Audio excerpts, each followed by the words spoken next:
Hey everyone, welcome back to CreepyCorner Stories. You know, diving into the dark web is always risky, but sharing these stories with you makes it worth it. I'm curious, where are you watching this from right now? Let me know in the comments below. I've noticed that these kinds of stories hit differently depending on where you are. It might even make the experience a little creepier. So, tell me, are you watching from the safety of your home or somewhere less secure? I bought a rare Minecraft seed from the dark web. The village I found was full of graves with my name on them. The villagers don't seem friendly anymore. So, this all started because I was bored. I know. Every bad decision in history starts with someone being bored. But seriously, it was one of those nights where you're just scrolling aimlessly, hopping from TikTok to Reddit to Instagram, trying to find something that scratches the itch for entertainment.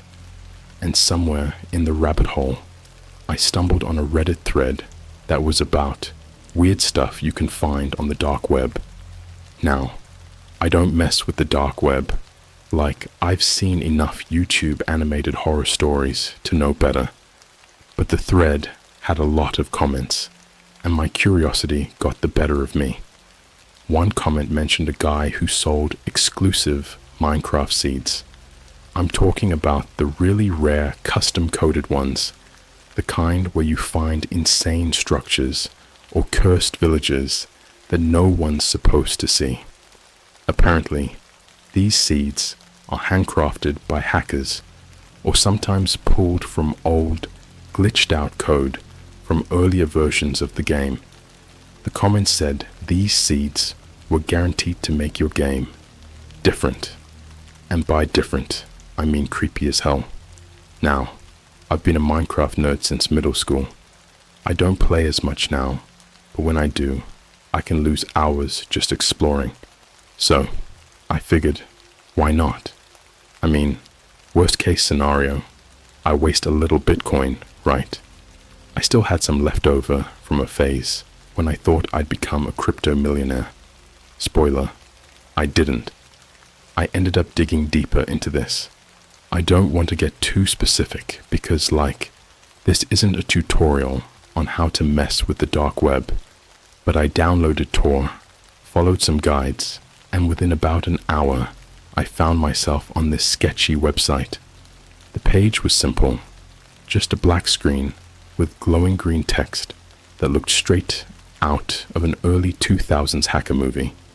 The seller's name was N3RGod_404, and he had a little description under his username that said, "Games shouldn't always feel safe." Honestly, that should have been my first red flag.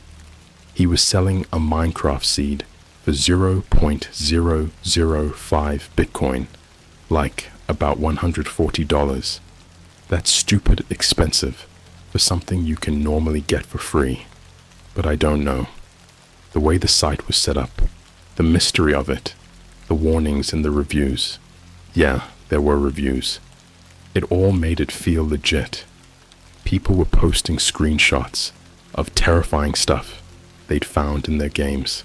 Endless caverns of human skeletons, villages with cryptic messages carved into signs, animals with glowing red eyes, the kind of stuff that would freak you out at 3 a.m. I paid. Within 10 minutes, I got an email with the seed and a set of instructions. The email was brief. Seed 4755668Y-Eclipse. Instructions. Play in survival. Do not use cheats. Do not share this seed. Simple enough, right? But here's where things got weird. The email also had an attachment, a video file. I almost didn't open it, because who opens random video files from strangers? But again, curiosity. The video was grainy, like it had been filmed on a camcorder from 1999. It showed a guy sitting in front of his PC, playing Minecraft. You couldn't see his face, but you could hear him breathing. This slow, heavy breathing, like he'd just run a marathon. His game screen looked normal at first. A standard plains biome, a few cows grazing, the usual. But then he started walking toward a village, and I swear to God, as soon as he got close, the houses started decaying. Like the wood would rot away piece by piece until all that was left were skeletons of buildings. And then the villagers showed up. They weren't normal. They had no eyes, just these empty black sockets, and their heads moved in this jerky, unnatural way, like they were glitching. The video cut off when one of them turned to the camera, tilted its head, and smiled. Yes, smiled. Villagers don't smile. Everyone knows that. At this point, I should have noped out. I really should have. But something about the video felt fake. Like maybe it was just some elaborate ARG, alternate reality game. I figured the seed couldn't actually do anything like that. So I opened Minecraft, entered the seed, and loaded up a survival world. I spawned in a forest. Nothing crazy. It was quiet. Too quiet, really. Normally, you hear mobs or animals, but this, just wind. I walked around for a bit, gathering wood and crafting tools, when I stumbled on a village. And when I say stumbled, I mean it just appeared, like it rendered all at once instead of gradually coming into view like normal. The houses were perfectly aligned, almost too perfect, like someone had placed them there manually. The first thing I noticed was the graves. There were dozens of them, scattered between the houses, all marked with signs. I walked up to one, crouched to read it, and froze. It had my name on it. Not my username, my actual name. First and last. Here lies my name. I checked the next one. Same thing. And the next. And the next. Every grave had my name, each in a different handwriting, as if a bunch of people had written them individually. I laughed it off at first, trying to convince myself it was some weird coincidence. Maybe the seed was pulling info from my computer, like how targeted ads work. But that didn't explain the fact that some of the graves had dates on them, dates that matched times in my life where I'd almost died. Car accidents, a surgery complication when I was a kid, that time I choked on a chicken nugget at McDonald's and had to get the Heimlich from a stranger. I started feeling watched. Then the sunset. I swear I'd only been playing for about 5 minutes, but the game suddenly switched to night. No gradual sunset, no warning, just instant darkness. I heard footsteps behind me, and when I turned, one of the villagers was there, staring. No eyes, just those empty sockets. I tried to back away, but my controls felt sluggish, like something was messing with my keyboard. More villagers started appearing, stepping out of the shadows between the houses. Their heads twitched violently, snapping toward me every time I moved, and then they smiled. All of them, at once. That's when the game froze. My screen went black for a second before a single line of text appeared in red, right in the middle. You shouldn't be here. And just like that, my PC shut off completely. Okay, I know how this sounds. Like I'm just making it up for karma or something. But I swear on everything, this is real. When I turned my computer back on, the Minecraft launcher was gone. Completely uninstalled. And get this, when I checked my email, the original message with the seed had disappeared too, like it was never there.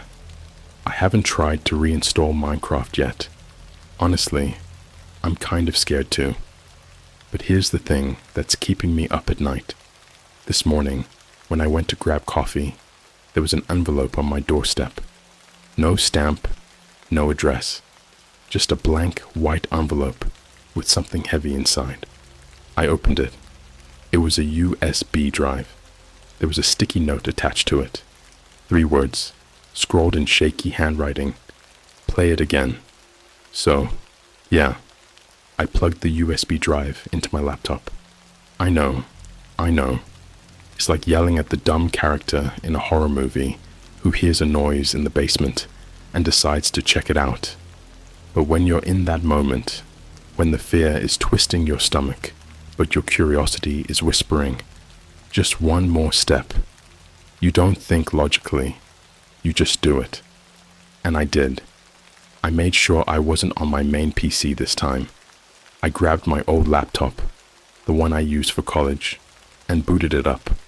The thing barely runs Chrome anymore, but it's still functional enough.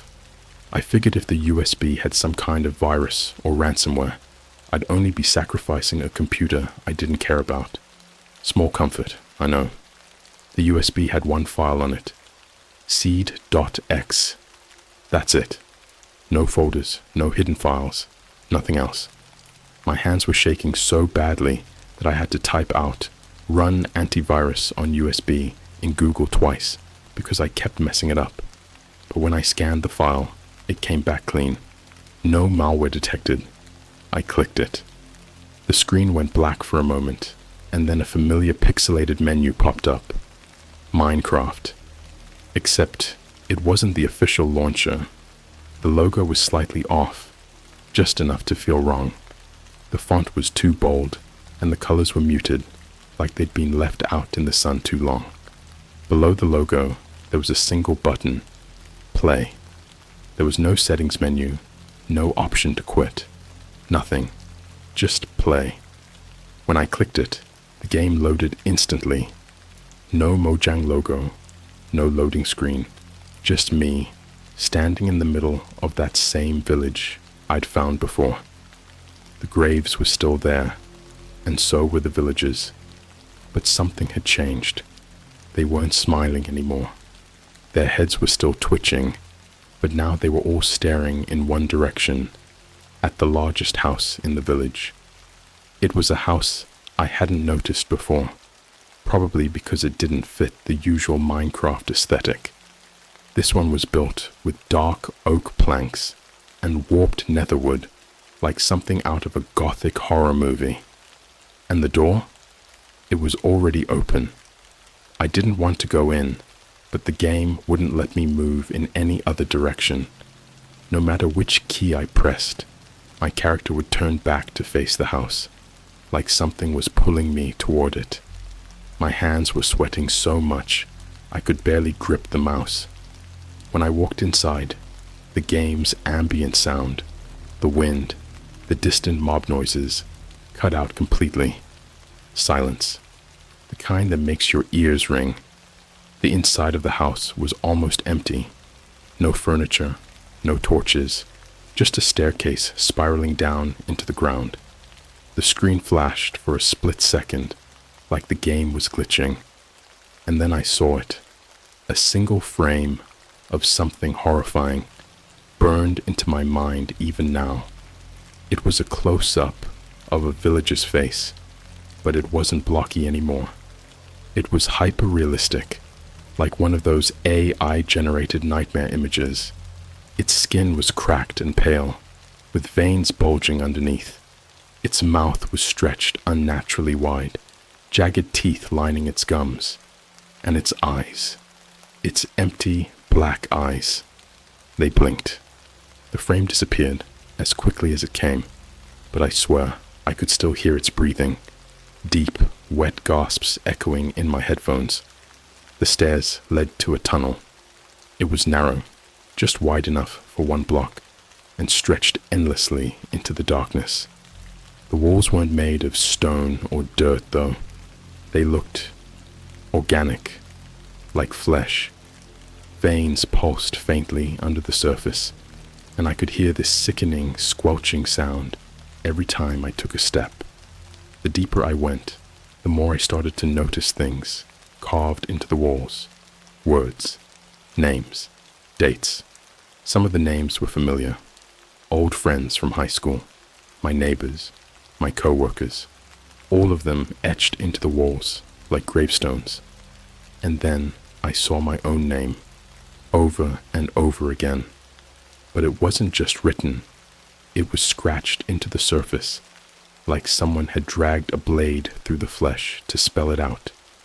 The tunnel ended in a room, a massive cavern lit by an eerie red glow. In the center was a single block of obsidian with a chest on top. I didn't want to open it.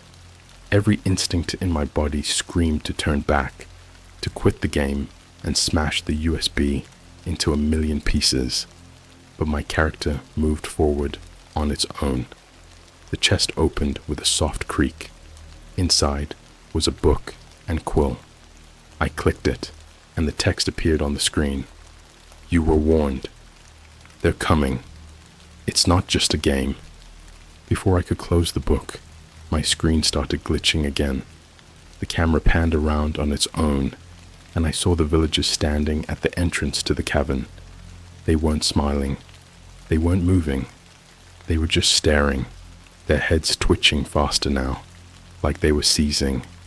And then they started running. Not walking. Running.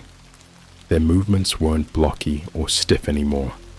They were fluid, inhumanly fast, their arms flailing unnaturally as they closed the distance between us. I tried to run, but my character wouldn't move. I slammed the escape key, the power button, anything to force the game to quit, but it wouldn't. The villagers reached me, and just as one of them lunged, the screen cut to black. When the game finally closed, I sat there in stunned silence. My heart was pounding so hard it felt like it might burst.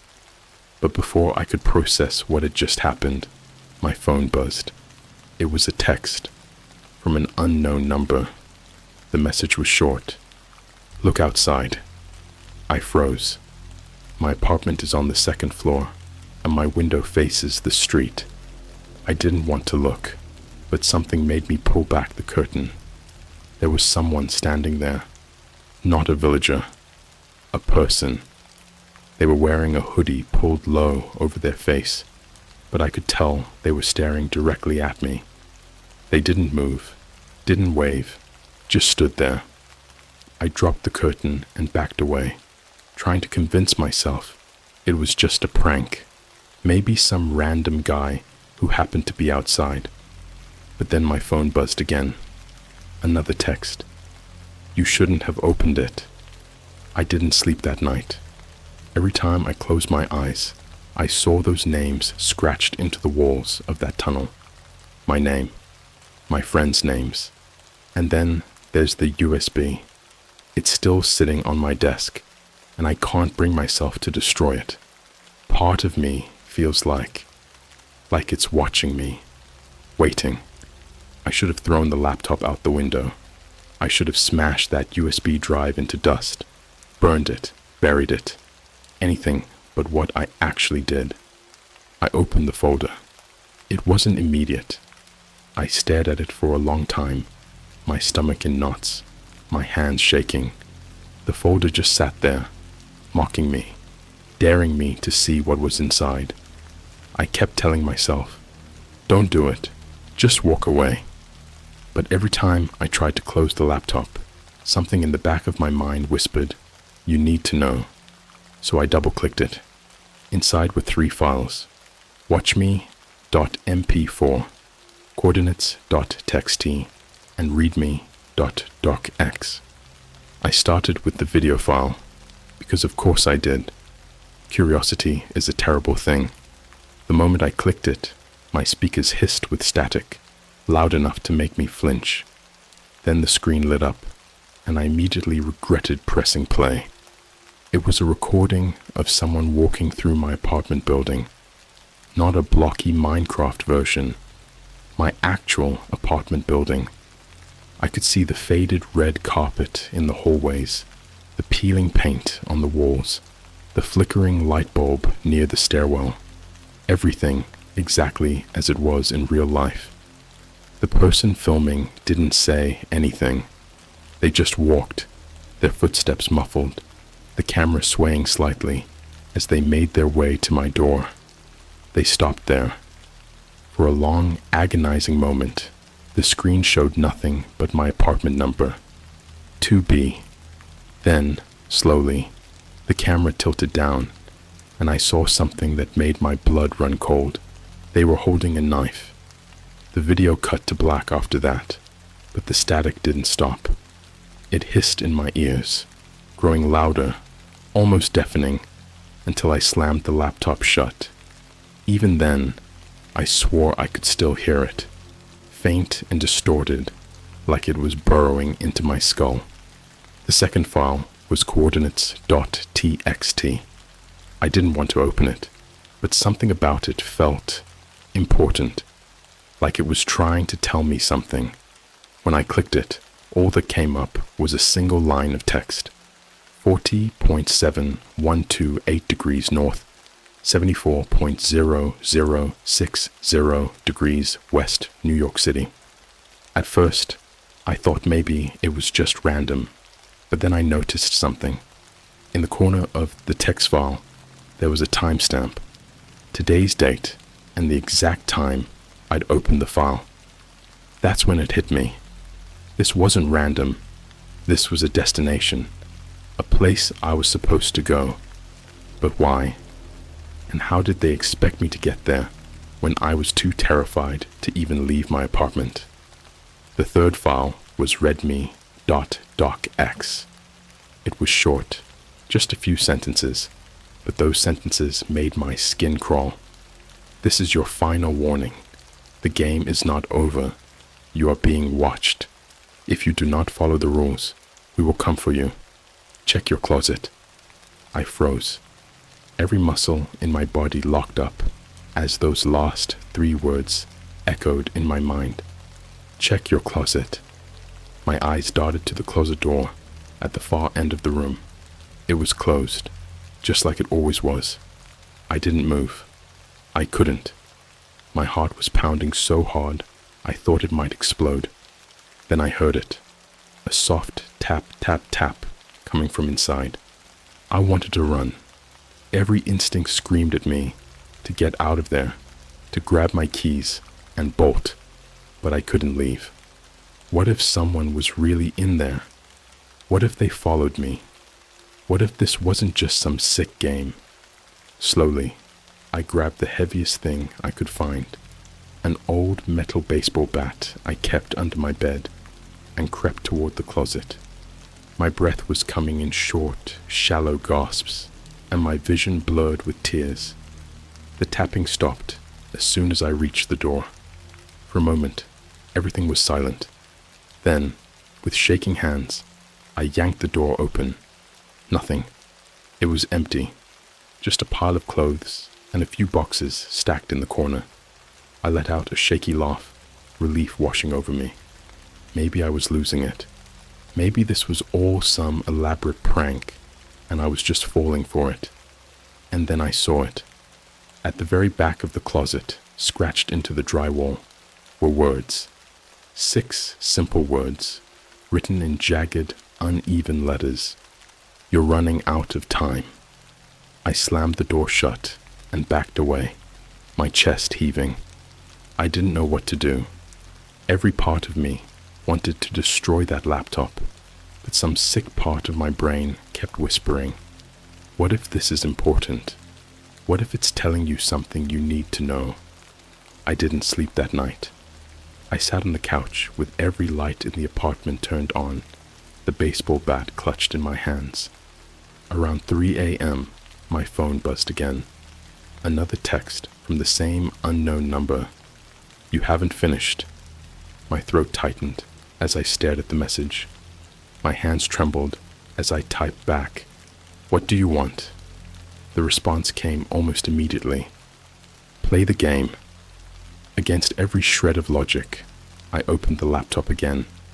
The Minecraft launcher was still there, the same distorted version as before. This time, when I clicked play, The game didn't load into the village. It loaded into a new location, a massive, empty field under a black sky. No stars, no moon, just endless darkness stretching in every direction.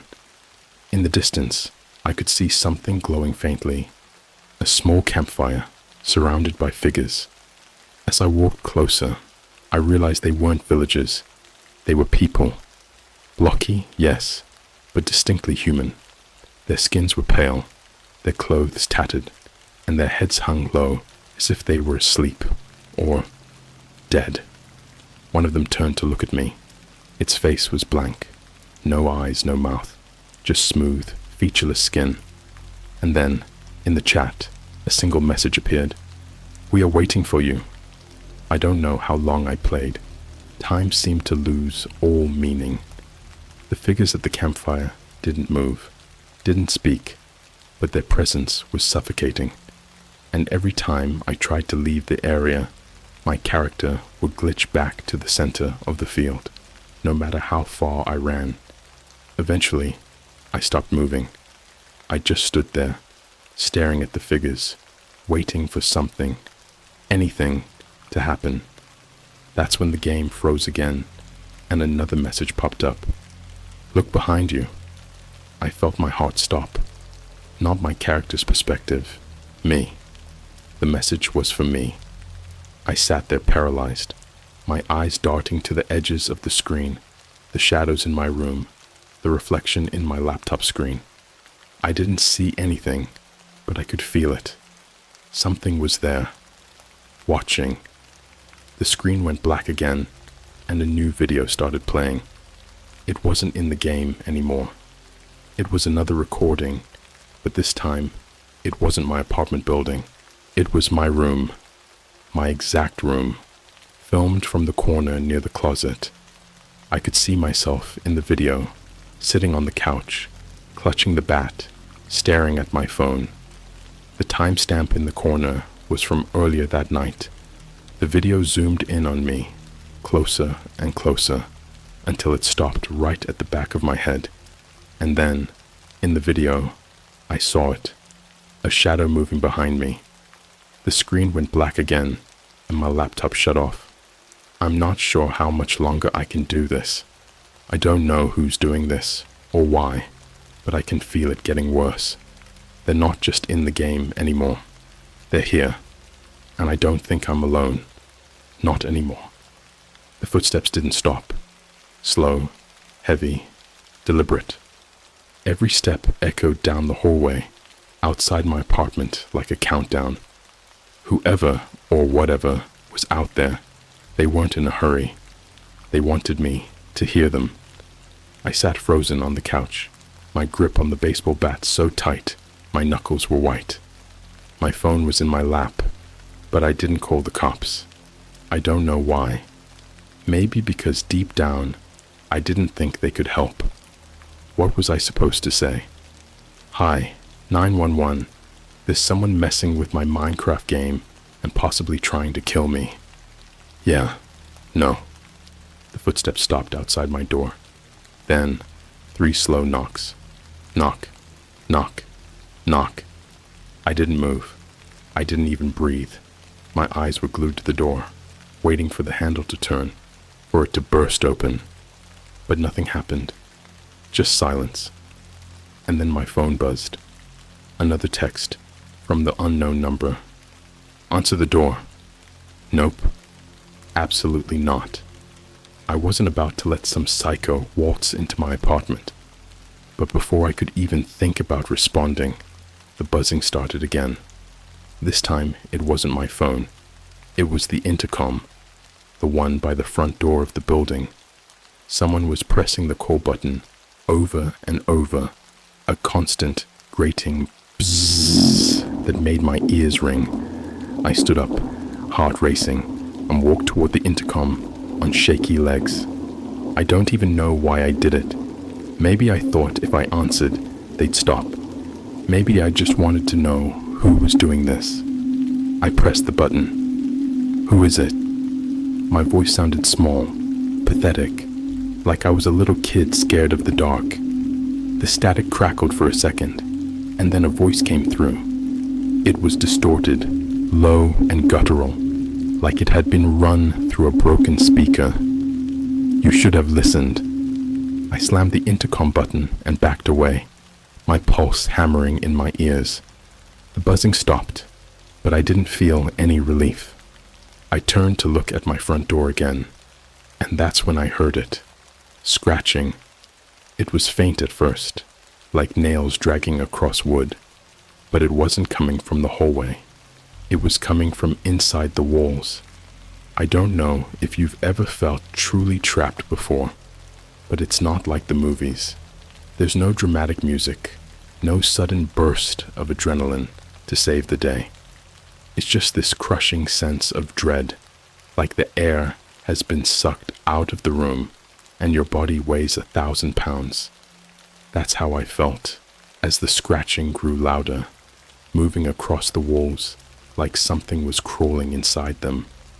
I backed into the living room, clutching the bat like it was the only thing tethering me to reality. My eyes darted around the room, searching for anything out of place. And that's when I saw the laptop. It was on again.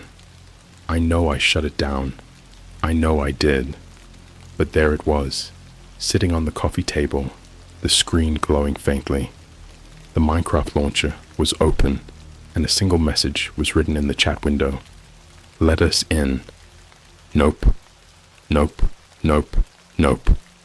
I wasn't touching that thing again. I grabbed the laptop and flung it across the room. It hit the wall with a dull thud and fell to the floor. The screen cracked, but still glowing. The scratching stopped. For a moment, I thought maybe that was it. Maybe it was over. But then I heard a new sound, this deep, guttural thump, thump, thump, like something heavy was slamming against the walls. The lights flickered, and my phone buzzed again. Another text. This one was different. It wasn't from the unknown number. It was from a name in my contacts. Rachel. Rachel was my best friend in college. We hadn't talked in years, but seeing her name brought a flicker of hope. Maybe she'd somehow seen my Reddit post. Maybe she was checking in. But when I opened the message, my blood turned to ice. It wasn't Rachel. The message was just 3 words. "We found you." And then an image loaded beneath the text. It was a photo of me, taken right then. I was standing in the living room, holding the bat, my face pale and terrified. But what made my stomach drop was the background. In the photo, the closet door behind me was open. I spun around, bat raised, but the closet door was still closed. My mind was playing tricks on me, right? It had to be. There was no way they could take a photo of me from inside my own apartment. But then the door handle jiggled. I froze. The handle twisted slowly, creaking as it turned, but the door didn't open. My grip on the bat tightened, my palms slick with sweat. I waited, every muscle in my body screaming at me to run, but my legs wouldn't move. And then, in the silence, I heard it. A voice, whispering from inside the closet. It didn't sound human. It was low, broken, like multiple voices layered on top of each other, speaking in unison. I couldn't make out the words, but the tone was clear. Mocking, taunting. Whatever was in there knew I was terrified, and it was enjoying it. I don't remember deciding to do it, but somehow I found myself lunging forward, swinging the bat with all my strength. The door splintered under the impact, but when it swung open, the closet was empty. Just darkness. But the whispering didn't stop. It was louder now, coming from all around me, like the walls themselves were speaking. My head was spinning, my vision blurring. I stumbled back, tripping over the coffee table and falling to the floor. The laptop screen flickered, drawing my attention, and I saw the Minecraft chat window again. Look up. I didn't want to. Every fiber of my being screamed at me not to look, but I couldn't stop myself. Slowly, I tilted my head back, and that's when I saw it. There was a face staring down at me from the ceiling, pale, eyeless, its mouth stretched into a jagged grin that split its entire face. It wasn't human. It wasn't anything, just a mass of distorted features, glitching in and out of reality, like it was stuck between two worlds. It opened its mouth, and a single word escaped, low and guttural. Run. The lights went out. I don't remember running. I don't even remember grabbing my keys or leaving the apartment. The next thing I knew, I was outside, barefoot and trembling, standing in the middle of the street. My neighbor's lights were off, the entire block eerily silent. I don't know where to go from here. My phone won't stop buzzing, but I'm too scared to check it. I don't know if it's texts, calls, or something else entirely. All I know is this: they're not just in the game anymore. They're here, and I don't think I can escape. I don't remember how long I stood there, barefoot and freezing in the middle of the street. Everything around me felt off, like the world wasn't real anymore, like I'd stepped out of my apartment and into some twisted reflection of it. The air was thick, heavy, and I swear it had a metallic taste, like blood or burnt copper. My phone buzzed again in my pocket. I didn't want to look, but something about the sound felt wrong this time. When I finally worked up the courage to pull it out, the screen was completely black, except for a single line of text, glowing faintly in white. Come to us. Below it, an arrow appeared, a literal arrow, glowing red, floating on my phone screen, like some sick version of a GPS app. I turned the phone off, or at least I tried to. The power button wouldn't work. The screen stayed on, the arrow blinking, pointing down the street. I didn't know what else to do, so I started walking. The streets were empty. No cars, no people, no sound. Just me and the crunch of gravel under my bare feet. I passed houses with their curtains drawn, every window dark. Even the streetlights seemed dimmer than they should have been, flickering faintly, like they might give out at any moment. The whole time, I felt eyes on me, watching, waiting. The arrow led me to an old, abandoned strip mall about 10 blocks from my apartment. I'd passed it before 100 times without giving it a second thought. Just a cluster of boarded-up stores with faded for lease signs. But tonight, one of the stores wasn't dark. A faint, flickering light spilled out from underneath the metal security gate, almost like the glow of a computer screen. I stopped in front of it, clutching the baseball bat I'd dragged with me the whole way. My phone buzzed again. This time, the text was even shorter. Go inside. I don't know why I listened. I wish I could say it was curiosity, but it wasn't. It was something deeper, like a compulsion, a tug in the back of my mind that I couldn't fight. The gate wasn't locked. It slid up with a horrible screech, and I stepped into the dark, stale air of the store. It was empty, completely stripped of shelves or merchandise, except for one thing, a single desk in the center of the room. On it sat a computer. The screen flickered to life the moment I stepped closer, bathing the room in cold blue light. The Minecraft launcher appeared again, only this time there was no menu, no play button, no options, just the words, "Final level, do not quit." I didn't want to touch it. I wanted to smash the screen, throw the computer to the floor, and run out of there screaming. But something about the words felt like a threat, like if I didn't play, something would happen, something worse. So I sat down. The game loaded instantly. I was back in the village, except It wasn't the same anymore. The houses were broken, crumbling to ruins.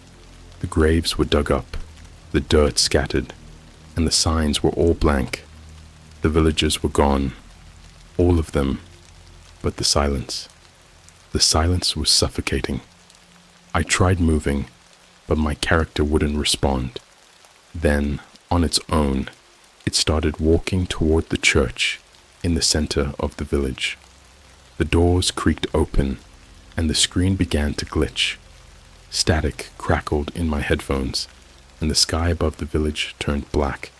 No stars, no clouds, just an endless, empty void. Inside the church, there was a staircase leading down. Of course, there was. My character descended on its own, step by step, into a pitch-black basement that stretched endlessly in every direction. It was completely empty, except for one thing. A single lectern in the center of the room, with a book and quill on top. The screen zoomed in as the book opened. The pages flipped on their own, blank at first, but then words started to appear, scrawled across the pages in messy, jagged letters. "This is your fault. You shouldn't have come here.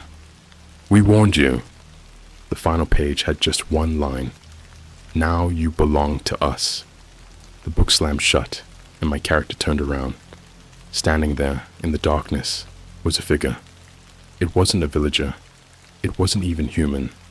It was tall, impossibly tall, its limbs too long, its head tilted unnaturally to the side. Its body was a jagged mess of black pixels, glitching and distorting like it couldn't decide what shape it wanted to take. It stepped closer and closer, and then the game froze. The screen went black, and for a moment, I thought it was over. But then the camera shifted, slowly panning upward, as if it was zooming out from my character's perspective. That's when I saw it. The figure wasn't just in the game anymore. It was behind me. I whipped around in the chair, but the room was empty. Or at least, it looked empty. The shadows felt alive, moving and shifting in ways they shouldn't. My phone buzzed again. The message was simple. Run. The lights in the store flickered, and then everything went dark. I stumbled out of the chair, gripping the bat, and bolted for the door. I didn't care where I was running, as long as it was away from that place. But as soon as I stepped outside, I realized it didn't matter. The streetlights were out. The sky was pitch black, and the world around me, it wasn't my city anymore. The buildings were distorted, twisted into impossible shapes. The road beneath my feet felt soft, spongy, like flesh. I could hear something in the distance, a low, guttural growl, followed by the sound of footsteps. Hundreds of them. They were coming. I ran until my lungs burned, until my legs felt like they were going to give out. I don't even know where I was going. Every street looked the same. Every building warped and broken, like I was stuck in some looping nightmare. And then I saw it. A figure standing at the end of the street waiting for me. It was the same thing I'd seen in the game. The tall, distorted creature with 2 long limbs and glitching features. Except now, it was real. Its head tilted as I approached, and then it smiled. Not with its mouth, with its eyes. I tried to stop, to turn around, but my body wouldn't listen. My legs kept moving on their own, dragging me closer and closer to the thing, until I was standing right in front of it. It reached out, its jagged fingers brushing against my face, and for a moment, everything went silent. Then it spoke. Its voice was everywhere, in my head, in the air, in the ground beneath my feet. "You are ours now." I woke up in my apartment. At least, I think it's my apartment. It looks the same, but something about it feels off. The walls are too clean. The air is too still. And when I look out the window, all I see is darkness. My phone is sitting on the table, buzzing with notifications. Every message is the same. Play again. The laptop is back too, perfectly intact, sitting in the center of the room. The screen is on, waiting for me to click. I don't think I have a choice anymore.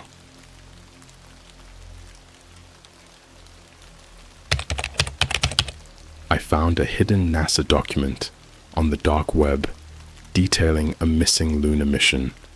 The government is trying to hide something.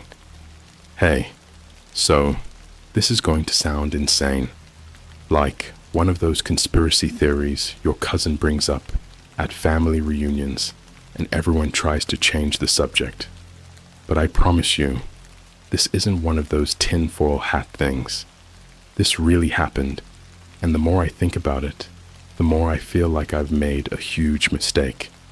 If anything happens to me after I post this, just know I didn't make this up. I should probably start by saying I'm not some tech genius or hacker. I'm just a 25-year-old guy who works a boring IT job in Chicago, spends too much time on Reddit, and occasionally browses sketchy corners of the internet when I'm bored. You know how it is. Late at night, you're sitting on your couch with half a cold McDonald's burger, just clicking on random links like, let's see how deep this rabbit hole goes. Except this time, I went way too deep. Part 1. The Dark Web. Dive that changed everything. It started about 3 weeks ago. I was scrolling through Reddit, of course, when I stumbled across this thread in Our Unresolved Mysteries. The post was about weird conspiracy theories involving space missions, like how people still believe the moon landing was fake, or that there's a secret base on Mars. You know, the usual. But one comment caught my eye. This guy, let's call him X-Files dude, mentioned something about a hidden NASA document that allegedly detailed a lunar mission nobody knew about. He claimed it was accessible through the dark web and hinted that it had been wiped from all official archives. He even dropped a vague breadcrumb, like, if you know where to look, you can find the truth. I should have just scrolled past. Honestly, I should have closed Reddit and gone to bed. But curiosity got the better of me. I won't explain how to access the dark web. Seriously, don't do it. Let's just say I've messed around with Tor browsers before, mostly out of curiosity. I've never bought anything illegal or anything like that. This time though, I had a mission. Find this mysterious document. It took hours. Most of the sites I found were dead ends. Old message boards filled with broken links and edgy teenagers pretending to be elite hackers. But then I found one. A simple page with a black background and white text. No fancy graphics, no ads, just a search bar and a message at the top that said, "For those who seek the hidden truths." Cliché, I know, but I was intrigued. I typed NASA lunar mission into the search bar. At first, nothing happened. Then, the page reloaded and a single link appeared. No title, no description, just a string of random letters and numbers.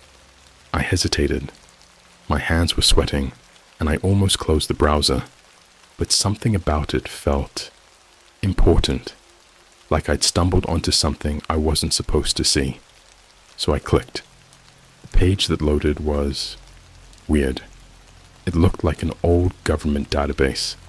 There was a NASA logo at the top, but it was grainy, like someone had copied it from a low-res image. Below, it was a single document labeled Lunar Mission Dossier 8, Project Silent Horizon. Now, here's the thing. I've always been a space nerd.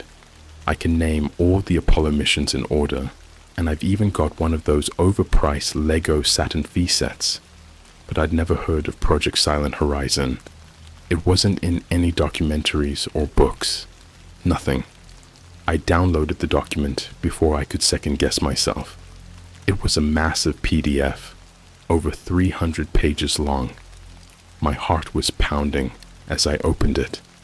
What I found inside the first page hit me like a truck. It was a memo dated March 1976, addressed to a director of operations, and it referenced a lunar mission that supposedly took place in 1974. But here's the thing. NASA's last Apollo mission was in 1972. After that, the program was officially shut down due to budget cuts. So what the hell was this? The memo was vague, but it mentioned things like unforeseen complications and containment protocols. There was also a chilling line near the bottom. All records of Project Silent Horizon are to be classified under Directive 173A until further notice. Public disclosure is prohibited under penalty of treason. I skimmed through the next few pages. Most of it was technical jargon, flight logs, equipment lists, stuff I barely understood. But then I got to the mission report. That's when things got wrong. The mission was apparently manned by 3 astronauts, Commander Richard Hayes, pilot Ann McIntyre, and specialist Daniel Kwan. They were sent to explore a specific area on the moon's far side. If you don't know, the far side of the moon is the part that's always facing away from Earth. It's been photographed, but no human has ever been there, at least not officially. The report described how everything went smoothly at first.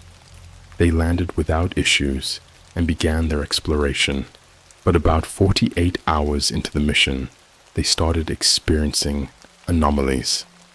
At first, it was just strange noises over their headsets, static, whispers that didn't match their comms. Then their instruments started malfunctioning. GPS would glitch out. Life support readouts would spike for no reason. McIntyre even reported seeing movement outside the lunar module, though the cameras didn't pick up anything. And then, they found something. The report got really vague at this point, with entire sections blacked out. But from what I could piece together, the astronauts discovered some kind of structure. It wasn't natural. It was described as a geometric formation made of an unknown material. Hayes referred to it as the monolith in his notes. I know. It sounds like something out of 2001, A Space Odyssey. But this was real, or at least the report felt real. There were scans, diagrams, and even photos embedded in the document. The photos were grainy, but you could see what looked like a massive black tower rising out of the lunar surface. The report ended abruptly after that. No explanation, no conclusion, just a final note that read, "Mission terminated due to hostile encounter. Crew status, missing. The government knows." By this point, I was shaking. My apartment felt too quiet, too dark. I kept glancing at my window, half expecting to see, I don't know, something. I knew I'd found something I wasn't supposed to see, but I couldn't stop myself. I spent the next few hours digging deeper into the document. It referenced other files, other missions, but those were all redacted. And then, just as I was about to call it a night, my laptop froze. I'm not talking about a little lag or a random error message. The entire screen turned blue, then black. A single line of text appeared. "This device has been flagged for unauthorized access." I yanked the power cord out of the wall and slammed the laptop shut. My heart was racing, and I felt like I was going to puke. That's when I heard it. A faint hum, like an engine idling outside. I peeked through the blinds and saw a black SUV parked across the street. It didn't have any logos or plates, just tinted windows. I don't know if it was paranoia or reality, but I swear I saw someone sitting in the driver's seat, staring right at my window. I didn't sleep that night. I couldn't. Every time I closed my eyes, I saw flashes of that grainy black tower on the moon, rising like some forgotten tombstone.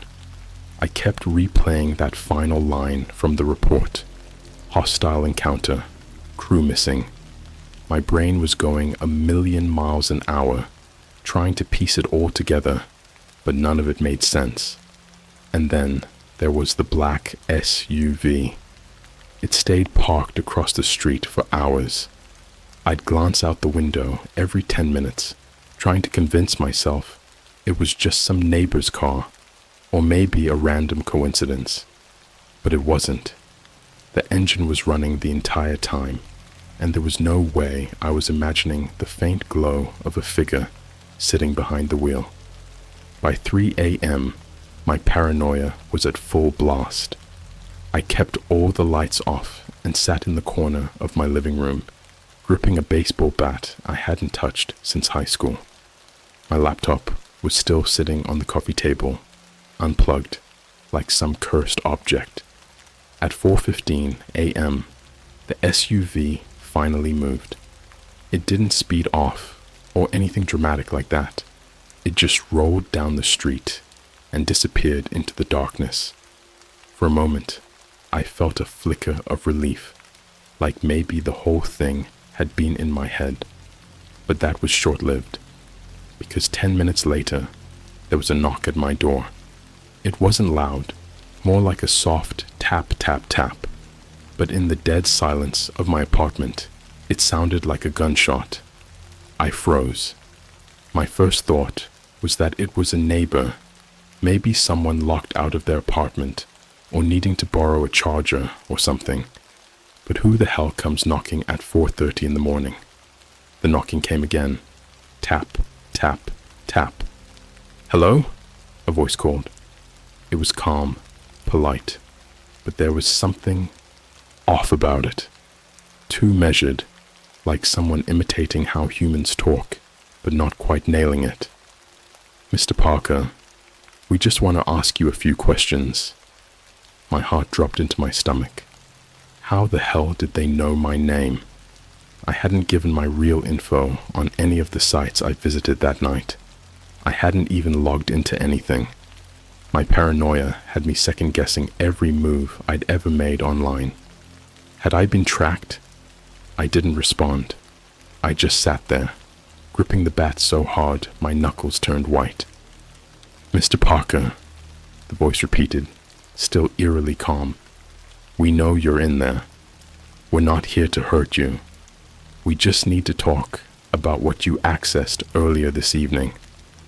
That's when I realized they weren't alone.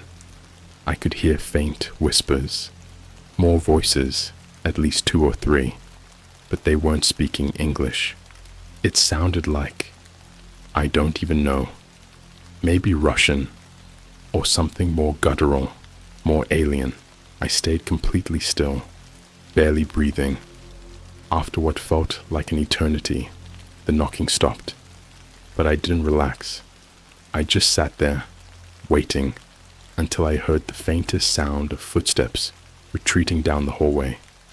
The laptop comes back to life.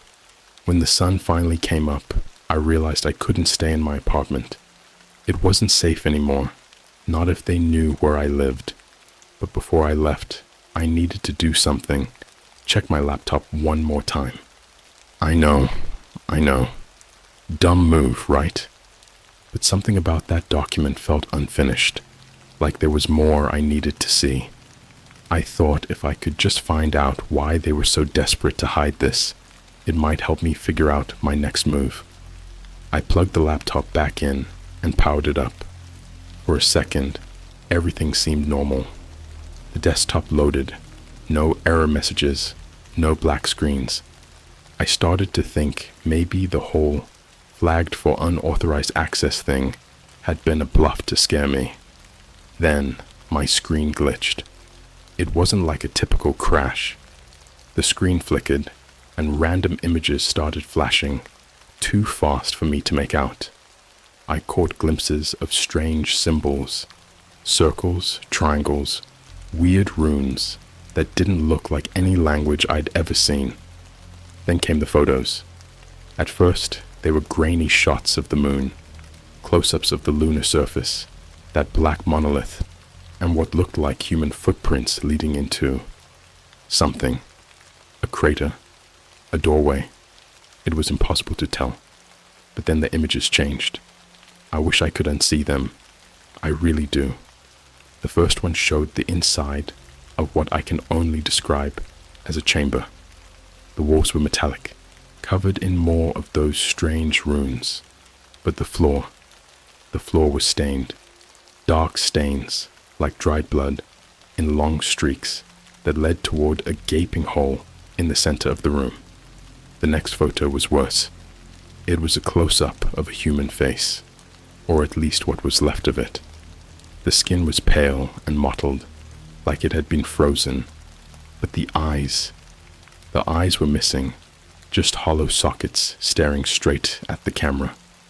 The jaw was dislocated, hanging at an unnatural angle, and the mouth was stretched into this awful grin, like it had been forced open. I felt sick. I slammed the laptop shut, but the images were burned into my mind. The storage unit. Here's where things get even weirder. After I closed the laptop, I noticed a sticky note on my coffee table. At first, I thought it was one of my own, something I'd written weeks ago and forgotten about. But the handwriting wasn't mine. It said, Storage Unit 52, 9 p.m. No explanation, no address, just that cryptic message. At first, I thought it might have been left by whoever knocked on my door, but that didn't make sense. How would they have gotten into my locked apartment without me hearing them? And why would they leave a clue instead of just taking me, or whatever it is people like that do? Against every ounce of common sense, I decided to go. I figured if they wanted me dead, I'd already be dead. And something about the note felt personal, like someone was trying to help me, or warn me. What I found in the storage unit, I won't bore you with the details of how I found the place. Let's just say it wasn't far from my apartment, tucked behind an old abandoned strip mall. By the time I got there, it was almost pitch black, the streetlights barely working. The storage unit was exactly what you'd imagine. Rows of identical metal doors, each with a rusty padlock. Unit 52 was near the back. The padlock wasn't locked. It hung loosely, like someone had left it there to keep up appearances. I hesitated, my hand on the cold metal handle. My gut was screaming at me to leave, but I couldn't. Something about the whole thing felt inevitable, like I was already in too deep. I opened the door. The smell hit me first, metallic, like rust and something rotting. Inside, there was a single wooden crate, about the size of a coffee table. It was covered in dust, with NASA's logo stamped on the side. I felt a jolt of adrenaline as I pried the lid open with a crowbar I found nearby. What was inside? There were more photos, dozens of them. Most of them showed the lunar surface, that black monolith, and the same strange chamber I'd seen earlier. But there were also pictures of things. They weren't human. The best way I can describe them is like silhouettes, black humanoid shapes, but wrong. Too tall, too thin, with arms that bent in ways arms shouldn't bend. And then there was the helmet. At the bottom of the crate was an old astronaut helmet, cracked and covered in what looked like dried blood. Scratched into the visor, from the inside, were 3 words, "Don't look up." I wasn't planning on leaving the Airbnb that night. After what I'd found in the storage unit, the photos, the helmet with "Don't look up" scratched into it, I knew I needed to lay low. But staying calm isn't exactly my strong suit. My nerves were shot. My stomach was in knots. and I kept imagining that black SUV pulling up outside again. Around midnight, I finally decided to step outside for some air. Dumb, I know, but I felt like I was suffocating in that tiny studio apartment. I figured if I just stayed in the parking lot, I'd be fine. The night was quiet. Too quiet. The kind of quiet that doesn't feel peaceful. It feels wrong. No cars passing by. No distant sounds of sirens. Not even crickets. Just silence. And then I felt it. That weird pressure. Like the air around me had changed. Like something was watching me. I froze and scanned the lot. There was nothing. Just rows of parked cars and the faint hum of a streetlight buzzing overhead. But when I turned back toward my door, I saw it. A man was standing at the edge of the lot. He was tall, maybe 6'5", and dressed in a black suit that seemed too crisp, too clean for someone out at this hour. But it wasn't his height or his suit that scared me. It was the way he was standing, completely still, arms at his sides, like a mannequin. He wasn't looking at me, not at first, but then slowly, his head turned, his face. Jesus Christ, his face. It wasn't right. His skin was too pale, like wax. His eyes were sunk deep into his skull, and his lips were stretched into a smile that didn't reach the rest of his face. I wanted to run, to scream, but my body refused to move. Then he started walking toward me. The van and the black bag. I don't remember how long I stood there, paralyzed, watching him close the distance. It could have been seconds. It could have been minutes.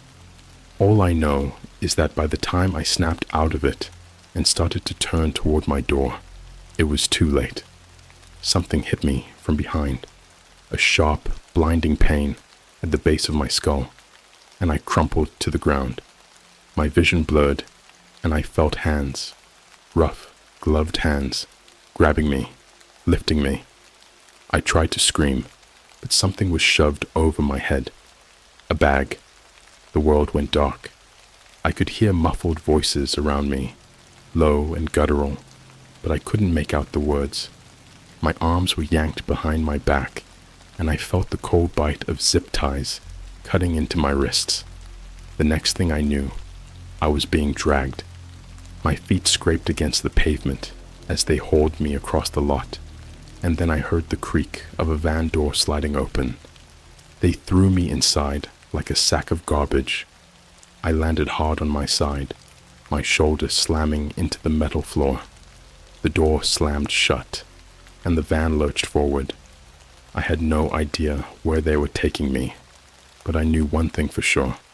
Whoever these people were, they weren't here to talk. The room. When they finally pulled the bag off my head, I was in a room, not a regular room. This wasn't someone's basement or some abandoned warehouse. It was too sterile. The walls were stark white, the kind of white that burns your eyes, and there was a single fluorescent light buzzing overhead. There were no windows, no furniture, just me, sitting on a cold metal chair and a table bolted to the floor in front of me. My wrists were still bound, and my head was pounding from whatever they'd hit me with. I tried to shift in my seat, but my legs were strapped down too. The door opened, and two men walked in. The first was tall and thin, with that same mannequin-like stillness I'd seen in the parking lot. The second was shorter, stockier, and wearing a military-style uniform. Neither of them looked particularly friendly. The stocky one sat down across from me. He placed a folder on the table and opened it, flipping through pages like he was reviewing a job application. "Mr. Parker," he said finally, his voice cold and clipped. "You've been digging where you don't belong." I didn't answer. My mouth was dry, and my heart felt like it was about to explode out of my chest. "You accessed a restricted document," he continued. "Do you understand what that means?" I tried to speak, but all that came out was a hoarse whisper.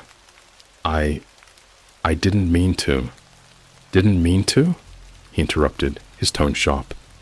Let me be very clear, Mr. Parker. You've seen things you were never supposed to see. Things that could destabilize everything we've worked to protect. What are you talking about? I croaked. It was just a stupid file on the internet. It was not just a file. His voice boomed, echoing off the walls. I flinched, my entire body tensing. Project Silent Horizon is classified at the highest level, he said, leaning forward. The existence of that mission is known to less than a dozen people on this planet. And now, thanks to your curiosity, we have a problem. The photos and the truth. He slid a photo across the table.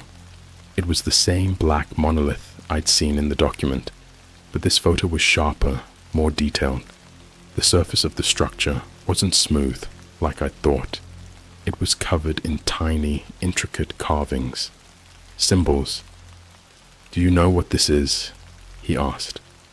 I shook my head. This, he said, tapping the photo, is what your species was never meant to find. My species. The words slipped out before I could stop myself. The stocky man leaned back in his chair, folding his arms. Do you think humans are the first intelligent life to set foot on that rock? My stomach churned. Project Silent Horizon wasn't a mission of exploration, he continued. It was a mission of containment, and it failed. He pulled out another photo. This one showed a body, or what was left of one. It was lying on the lunar surface, its suit torn open. The flesh inside was shriveled, blackened, like it had been burned and frozen at the same time. They encountered something, he said. Something that shouldn't exist. And now it's here. Here, I whispered. Do you really think we brought you here to ask questions? He said, his tone ice cold. You've already been exposed. You've seen it. The monolith, the images, the symbols. You've opened a door that can't be closed. The experiment. Before I could respond, the taller man stepped forward and jabbed a needle into my neck. I screamed, but it was over in seconds. A wave of dizziness washed over me, and the room started to spin. My vision blurred, and my arms went limp at my sides. What are you?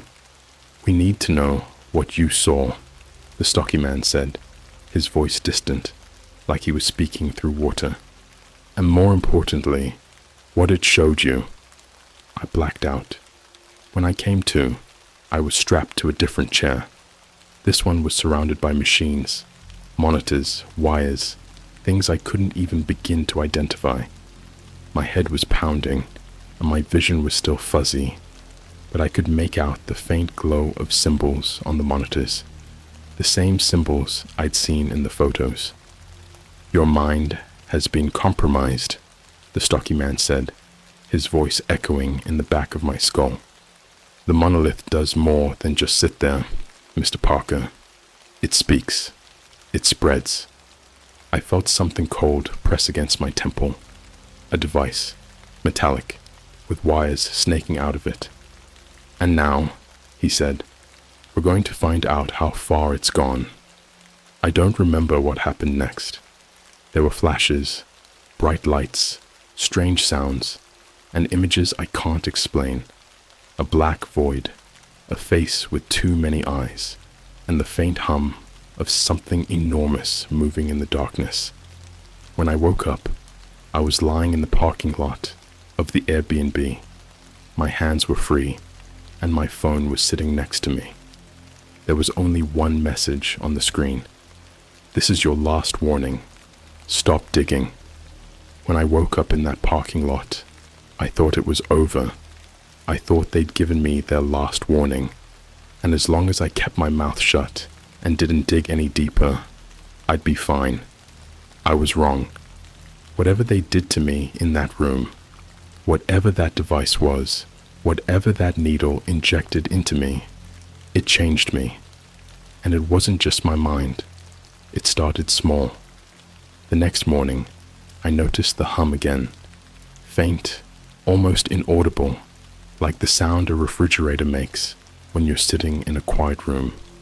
Except it wasn't coming from anything in the Airbnb. It was inside me. I thought maybe it was tinnitus or some leftover side effect from being hit in the head, so I ignored it. But by the end of the day, it wasn't faint anymore. It had grown louder, deeper, resonating in my chest, like the low thrum of a massive engine. By nightfall, I was hearing voices, not whispers, not muffled sounds, full sentences, spoken in a language I didn't understand. They didn't come from outside either. They came from inside my head, like a radio had been tuned to the wrong station. The writing on my skin. The first night I heard the voices, I had a dream. At least I think it was a dream. I was back on the moon, standing on the surface without a suit. The sky above me was a void, not black, but something deeper, like the absence of anything. And the monolith was there. It was taller than I remembered, stretching up into the void, disappearing into infinity. The carvings on its surface glowed faintly, pulsing in time with the hum in my chest. I wanted to run, to scream, but I couldn't move. Then, without warning, the monolith opened. It split down the middle with a horrible screech, like metal being torn apart, revealing a blinding light inside. And from that light, something stepped out. I can't describe it. Not fully. It was tall, impossibly thin, and its limbs bent in ways that defied logic. Its face, or what I think was its face, was a shifting mass of black, like staring into a pit that moved and breathed. It raised one of its hands, and I woke up gasping for air, drenched in sweat. But the worst part wasn't the dream. It was what I found when I turned on the light. Symbols. The same symbols from the monolith, from the photos, from the monitors in that sterile room. They were carved into my skin. They covered my arms, my chest, my legs. Thin, shallow lines, like they'd been etched with a scalpel. There was no blood, no pain, just the faint sting of raw skin. I ran to the bathroom and scrubbed at them until my skin was red and raw, but they wouldn't come off. They weren't drawn on. They were a part of me. The laptop wakes up again. I tried to tell myself it was stress, that my mind was playing tricks on me. But deep down, I knew better. The hum was growing louder every hour. The voices were no longer just in my dreams. I started hearing them when I was awake, whispering just beneath the surface of reality. And every time I caught my reflection in a mirror, I swore the symbols on my skin were moving. By the second night, I was losing it. I hadn't eaten, hadn't slept, and every time I closed my eyes, I saw the monolith. I couldn't take it anymore. I decided to go back to the laptop.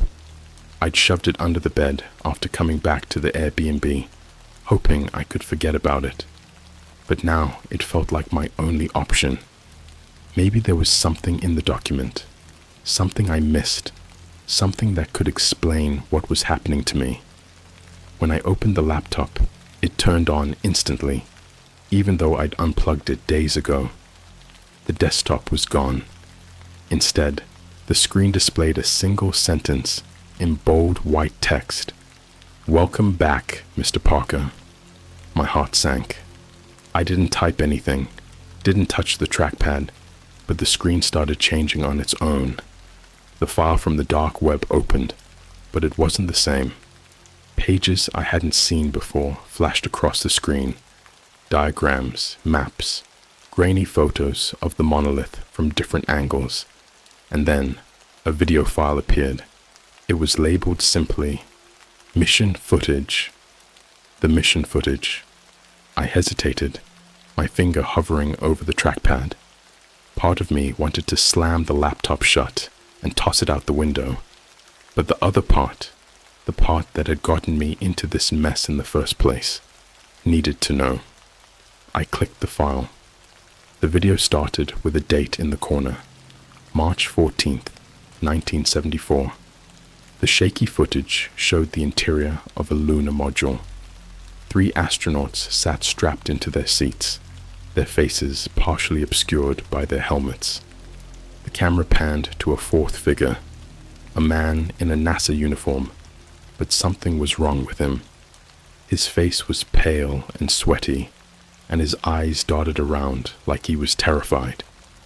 "This is Specialist Daniels," a voice said from off-camera. "Mission log, entry 45. We're preparing to approach the structure. Commander Hayes is reporting interference on all comms, but we're proceeding as planned." The footage cut to the surface of the moon. The astronauts were outside now, walking toward the monolith. It was massive, looming over them like a skyscraper, and the carvings on its surface pulsed faintly in the lunar darkness. "Jesus Christ," one of the astronauts muttered. It's alive." "What's that noise?" another voice asked. The camera started glitching, the footage warping as the hum, the same hum I'd been hearing in my head, grew louder and louder. Then the screaming started. It wasn't normal screaming. It was guttural, animalistic, like the sound of something being torn apart. The camera shook violently, and for a split second, I saw one of the astronauts being dragged into the monolith. His body twisted in ways that defied physics. Bones snapped, his helmet shattered, and something dark and thin wrapped around him like a snake. The footage ended abruptly. The blackouts began. After watching the video, I blacked out. When I came to, I was lying on the bathroom floor, the laptop still open on the counter. I had no memory of how I got there or how long I'd been out. But when I stood up and looked in the mirror, the symbols on my skin were glowing. Not faintly, either. They were bright, casting an eerie blue light across the room.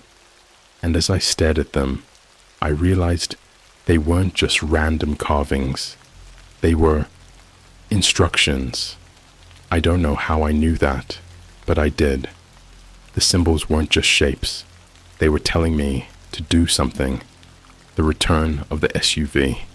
That night, the black SUV came back. It parked across the street again, its engine idling.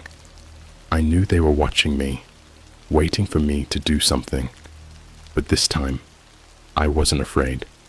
Because for the first time since this nightmare started, I understood what the monolith wanted. I don't know how to explain it. It wasn't a voice or a vision, but a feeling. The monolith was calling to me, drawing me in like a moth to a flame. And I knew, deep down, that I had to go back to the storage unit. The hum is deafening now, drowning out everything else. I can barely hear my own thoughts over it. The symbols on my skin are growing brighter, burning like fire. But I don't feel pain anymore. I don't feel anything. I'm heading back to the storage unit tonight. I don't know what I'll find there, but I think it's the only way to end this. If I don't post again, well, you'll know why. When I walked out of the Airbnb, I didn't take anything with me. No bag, no wallet, not even my phone. I knew it didn't matter. None of it mattered anymore. I wasn't coming back, and deep down, I'd accepted that. The hum was all I could hear now, vibrating in my skull, rattling my teeth. It wasn't just a sound, it was a command, pushing me forward, driving me to that storage unit, like I didn't even have control over my own legs. I wasn't alone though. As I stepped out onto the sidewalk, I felt it, them, watching, following, It wasn't just the black SUV this time. There were others. Shadows moved across rooftops. Shapes lingered at the edges of alleyways. I saw figures in windows, motionless silhouettes framed by the glow of streetlights. Their eyes weren't normal. They glowed faintly, like dying coals, and every time I tried to focus on one of them, they disappeared. I wasn't scared. That was the weird part. If this had been days ago, I'd be freaking out, running, screaming for help. But now it felt inevitable. Like all of this had been set in motion long before I ever found that file, before I ever clicked that stupid link. Like I'd been chosen for this, and there was no point in fighting it. The storage unit. When I got to the storage facility, the gate was already open. The place looked different this time. The rows of storage units stretched on forever, far longer than they had before, disappearing into a haze of darkness. The streetlights flickered, casting long, jagged shadows across the cracked pavement. Unit 52 was waiting for me. The padlock was gone. The door was slightly ajar, a faint blue light spilling out from the crack. I stepped inside, and everything shifted. The descent, the inside of the unit, was no longer a tiny, cramped space. It was a corridor. The walls were smooth and metallic, covered in those same glowing symbols that had been carved into my skin. The hum grew louder with every step I took, pulsing in time with the light. I didn't question it. I just kept walking, deeper and deeper, as the corridor twisted and spiraled around me. The air grew colder, sharper, and the blue light began to fade, replaced by something darker. Eventually, I reached the end. It wasn't a wall or a door.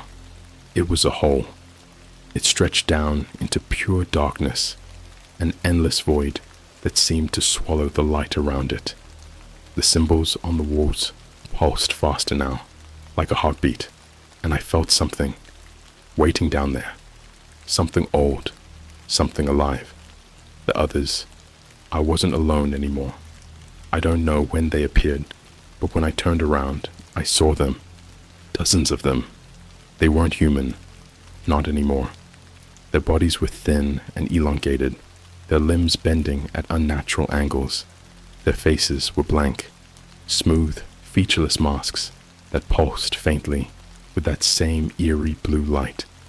But their eyes burned like fire.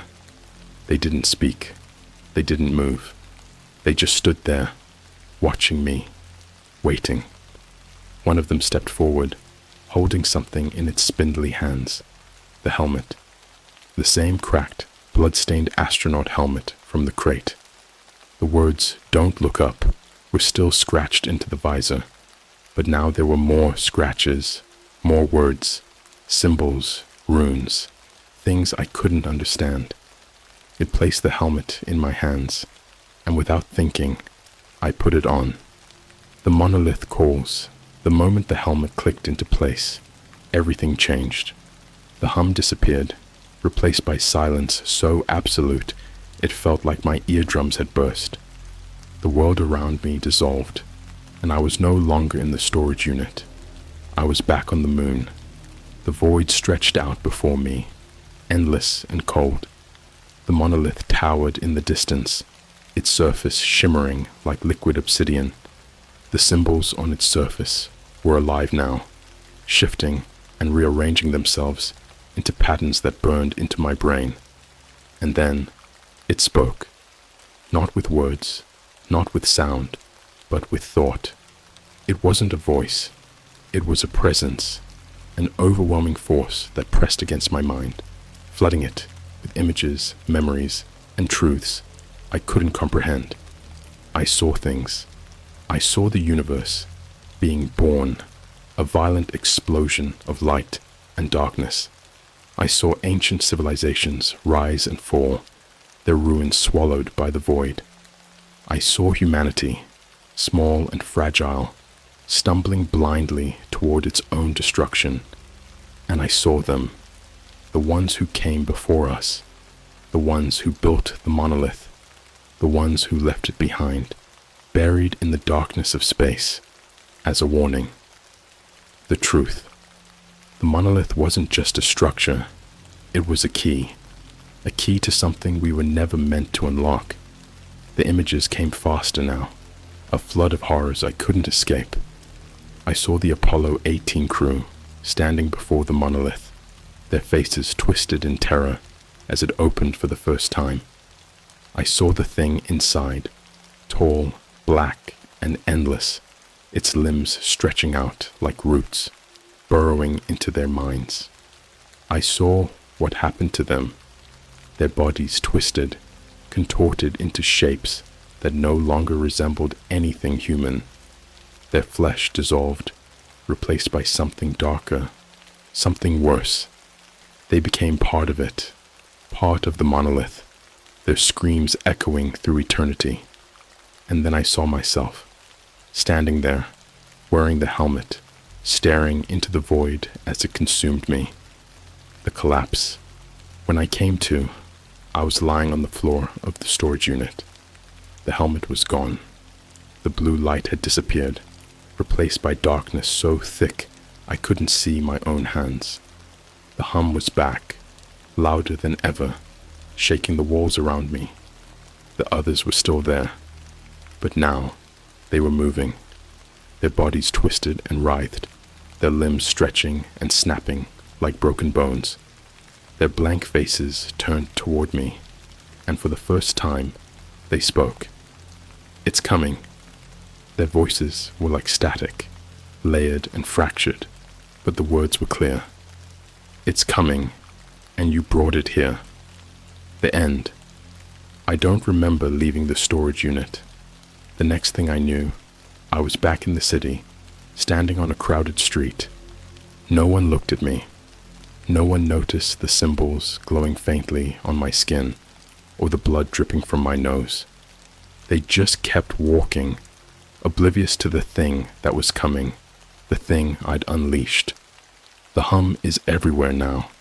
It's not just in my head. It's in the air, in the ground, in the people around me. I see the monolith every time I close my eyes, and I know it's only a matter of time before it's here, before it consumes everything. If you're reading this, it's already too late. You'll hear it soon. The hum. And when you do, don't look up.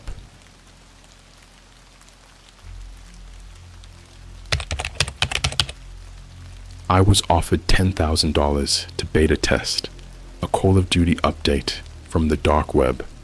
The NPCs were screaming in voices I recognized. They sounded like my family. Alright, before I get into this, let me say, I don't know what I got myself into. I really don't.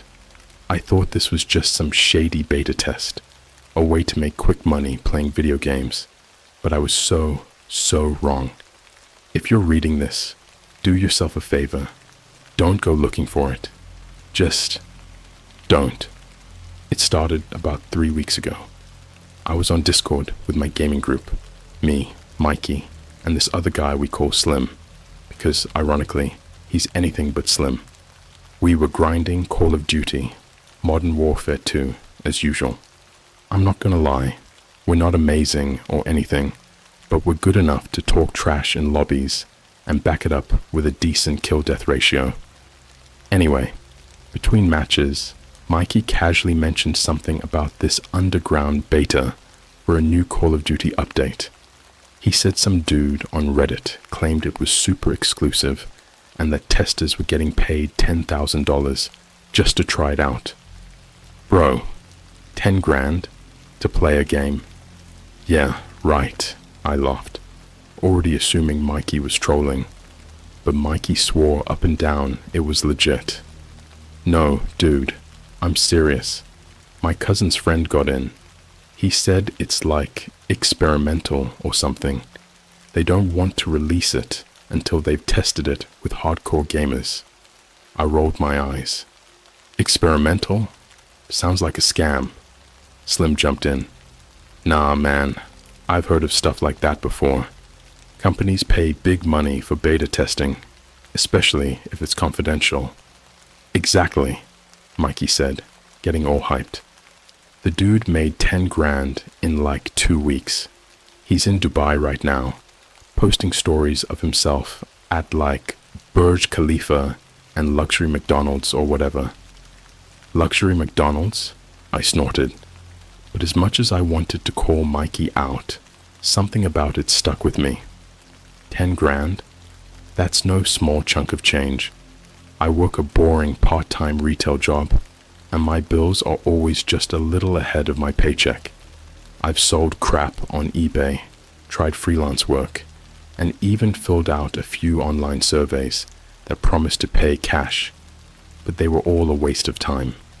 So, yeah, I was curious. After we logged off for the night, I did a quick Google search. Call of Duty Beta Test Money 2023. Most of the results were garbage, clickbait articles, Reddit posts speculating about upcoming COD games, that kind of stuff. But about 6 pages in, I found this sketchy little forum. The thread title caught my eye right away. Elite gamers wanted for confidential beta, $10,000 payment. I clicked on it. The thread was short, just a couple of sentences. Looking for FPS gamers to beta test a pre-release build. Must have high KD ratio and extensive multiplayer experience. $10,000 upon completion. Serious inquiries only. PM for details. It felt like bait. Like too good to be true bait. But something about the way it was written. I don't know. It didn't seem like a joke. There weren't any sketchy links or fake testimonials. Just that little blurb and a user profile with no posts or replies. Against my better judgment, I made an account and messaged them. Hey, I saw your post about the beta test. I'm interested. What's the next step? I didn't expect a response, but a few hours later, I got one. The message was strange. It was just a single sentence and a link. Apply here. Do not share this link. The link wasn't to a regular website. It was a .onion link. You know, the kind you can only access through the Tor browser. Now, I'm not exactly a dark web expert, but I've dabbled. Mostly out of curiosity, not for anything illegal. I'd browsed some forums, seen the usual sketchy stuff like counterfeit documents and weird conspiracy boards, but I'd never actually used the dark web for anything. This time though, I was tempted. 10 grand was 10 grand. So I downloaded the Tor browser, opened it up, and typed in the link. The website was as bare bones as it gets. Just a black background with white text that said, Elite Beta Application. Below that was a box where I had to type my gaming handle. No other questions, no forms, no sketchy payment stuff. Just a simple, submit your gamer tag kind of deal. I typed in N1T0WL94. Yeah, super original, I know. And hit submit. For a second, the screen went black. Then, a new message popped up. Your application has been received. You will be contacted shortly. That was it. No confirmation email, no further instructions. Nothing. I thought maybe it was a joke, or a dead end, so I closed out of Tor and went back to watching YouTube until I fell asleep. The next morning, I woke up to an email. The subject line? Congratulations, beta tester. Now, here's where things started to get weird. The email was short and to the point. Thank you for applying to the Project Seraphim beta test. Enclosed is your exclusive access key and installation instructions. By proceeding, you agree to the terms of the non-disclosure agreement. Sharing this email will result in immediate disqualification and legal action. Attached to the email was a zip file. Normally, I'd never open something like that, but, well, Curiosity and desperation are a dangerous combination. Inside the zip file was a single executable file, betalauncher.exe. Before I could install it though, I noticed something else in the email. At the very bottom, in tiny gray text, was a list of beta tester guidelines. Here's what they said. Play in a dark room with headphones. Do not attempt to record or stream gameplay. Do not pause the game for more than 5 minutes. Do not discuss the beta while playing. Exit the game immediately if you hear your name. I actually laughed at that last one. I mean, it was ridiculous, right? What kind of game would say something like that? But it also made me hesitate. Something about the wording, it didn't feel like a joke. It felt off. Still, I was too far in to back out. I installed the launcher. When I clicked it, the screen went black for a few seconds. Then a single phrase appeared in plain white text. Project Seraphim, begin simulation. That was the only option. No settings, no loading screen, no nothing. So, I clicked. And that's when the nightmare started. When the game loaded, the first thing I noticed was how empty everything felt. There wasn't a fancy intro, cinematic, or bombastic music. Just a black screen with plain text. Welcome to Project Seraphim. Then, the screen transitioned into a menu, but it wasn't like any gaming menu I'd ever seen. It was just 3 simple options. Begin simulation settings. Exit. The background was dark, almost pitch black, except for these faint red streaks that occasionally rippled across the screen, like blood dripping in slow motion. It gave me an uneasy feeling, but I told myself it was just an edgy design choice, something to add a creepy vibe. Curiosity got the better of me, so I clicked on settings first. All it showed was a single slider labeled immersion level. It was already maxed out, and I couldn't adjust it. Weird, but whatever. I figured it was just some kind of locked setting for testers. With nothing else to do, I selected Begin Simulation. The screen went black for a moment, and then I was dropped into the game. At first, it looked like your typical Call of Duty map. Gritty industrial vibe, long corridors, and elevated platforms that reminded me of Rust or Shipment. But there was something off about it. The textures were too real, like painfully real. The rust on the metal beams, the grime smeared on the walls. It all looked like a photo, not a rendering. Even the lighting was unsettling, dim and flickering, like you were in a building where the power was barely holding on. And then there were the sounds. Most games have ambient background noise, like distant gunfire or birds chirping.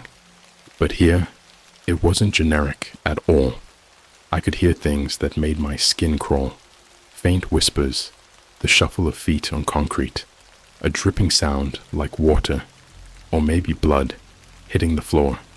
It was all too vivid, too precise, like it wasn't just sound design, like they'd recorded it in a real place.